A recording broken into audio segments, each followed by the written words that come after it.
വ്യക്തിത്വ വികസന സഹവാസ ക്യാമ്പിന് ശനിയാഴ്ച തുടക്കമാകും.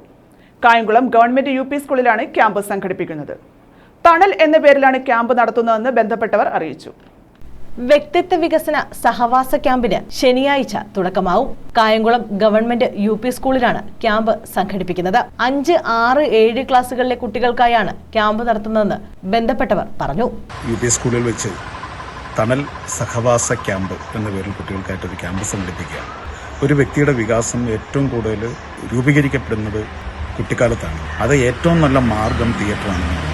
മനോജ് നാരായണനാണ് ക്യാമ്പ് ഡയറക്ടർ. KPSC കലേഷാണ് ക്യാമ്പ് കോർഡിനേറ്റർ.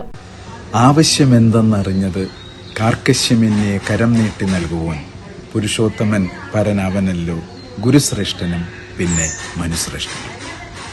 അക്ഷരപാഠങ്ങൾക്കൊപ്പം അറിവിൻ്റെ പാഠങ്ങൾ കൂടി പകർന്നു നൽകുന്ന തണൽ ഈ കൂട്ടായ്മ പ്രിയപ്പെട്ട മനോജ് നാരായണനും KPSC കലോഷിനുമൊപ്പം അറിവിൻ്റെ പാഠങ്ങളെ ഇഴചേർത്ത് അക്ഷരപാഠങ്ങൾക്കൊപ്പം മികവിൻ്റെ തണലാക്കി മാറ്റുന്ന ഈ ക്യാമ്പിലേക്ക് ഞാനും എത്തുന്നു. സ്വാഗതം. തണൽ എന്ന പേരിലാണ് ക്യാമ്പ് നടത്തുന്നത്. പഠനത്തിനും ക്ലാസ് മുറികൾക്കും അപ്പുറം കുഞ്ഞുങ്ങളുടെ സർഗശേഷികളുടെ വികസനവും സമന്വയവും ലക്ഷ്യമാക്കിയാണ് ക്യാമ്പ് നടത്തുന്നത്. ഒരു കുട്ടിയുടെ ഏറ്റവും വളരെ സന്തോഷകരമായ ഒരു കാലം എന്ന് പറയുന്നത് കുട്ടിക്കാലാണ്.